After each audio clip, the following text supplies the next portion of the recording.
I am George Andreas Pagani. I'm a retired Sergeant First Class from the United States Army. My name is Staff Sergeant Walter Blackston. I was deployed to Afghanistan. My name is Specialist Jennifer Crane. I am a combat veteran of the United States Army. Sergeant John I served in Riddell, Operation Endurance. U.S. Army 1987 to 2003. It was calm and quiet for the first 2 weeks, and I didn't think it was a big deal. And then we started getting attacked. We were given anti-malaria drugs roughly 3 weeks before we deployed.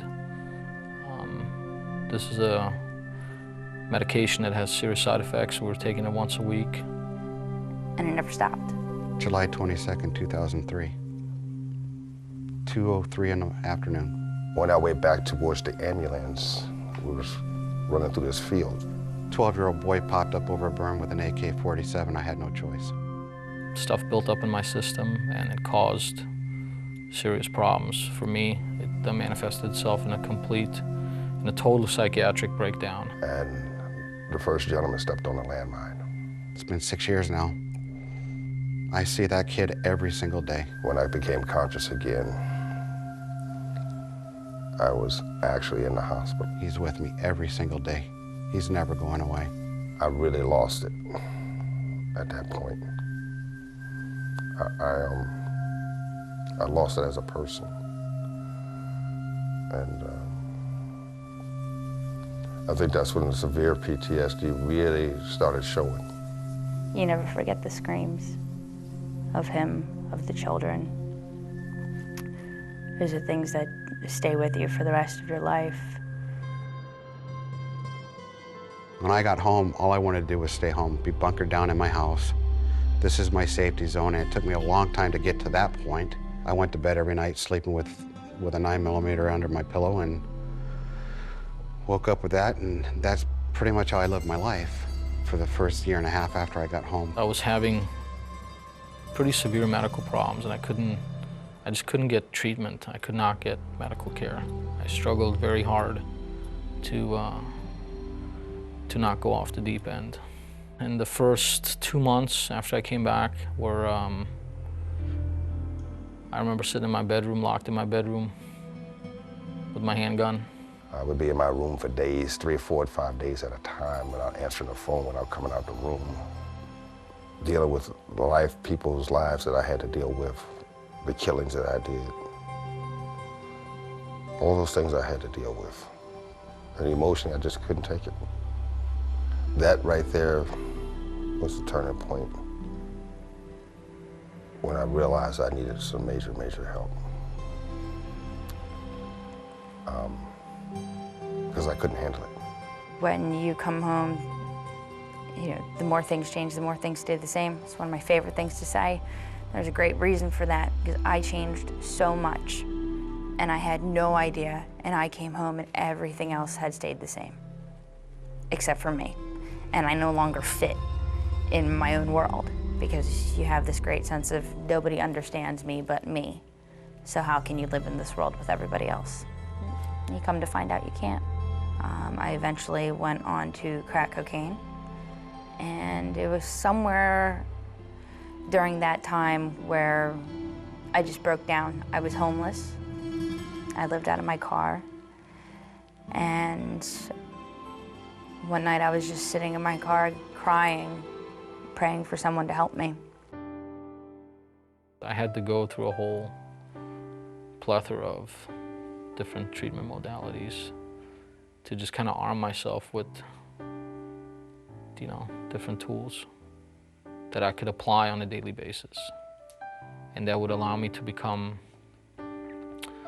self-sufficient, because I wanted to get to the point where I can deal with this myself. It's gotten to the point now where I can live instead of survive. I didn't know the answers, and I had to find out somewhere where somebody could help me to at least try to figure out what I needed to do to be somebody again. And that's when I sought the help through psychiatry. They diagnosed me as having chronic post-traumatic stress disorder. I was then put into their rehabilitation clinic for PTSD. There I met my therapist, who a couple months later said, you know, your therapy here is done. Would you like to continue seeing me? I said, yes, but I can't afford you. I really can't. I'm broke. And she told me about Give an Hour. And I went on their website, and I still see her to this day. I've been with her for a total of almost 3 years now. I believe that everybody, 100% of individuals that go to war, come home with post-traumatic stress. Everybody. Does it become post-traumatic stress disorder? Not necessarily, because everybody deals with it in a different way. It's not just the soldiers that are coming back that need the support. It's our families. It's our kids. They're suffering as much as we are. PTSD and TBI and everything that these soldiers are coming home with affects every single body out here. The economy, life, people, marriages, children. Everybody's affected by this.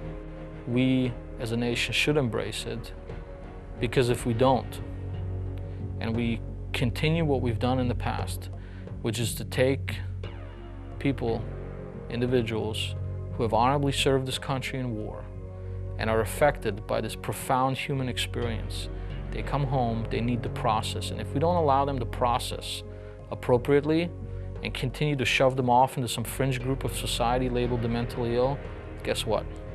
Whether you like it or not, we will import war sickness back into the fabric of our own society by default. End of story. Give an Hour is civilians, which is huge. It's the society that you want so badly to be a part of that is reaching out and giving you the hope. And I think that's the most important piece of that. I don't know where I'd be if it wasn't for that. To know that there are people in the real world, outside of the military, outside of the government, who want to help and that truly care. I am telling my story because it is important for us to ensure that everybody who comes home from war has an opportunity to participate in normal life. Because I'm hoping to save somebody else. Everyone needs to understand what it is that we as soldiers have endured. And provide a means of hope and inspiration for the troops coming back.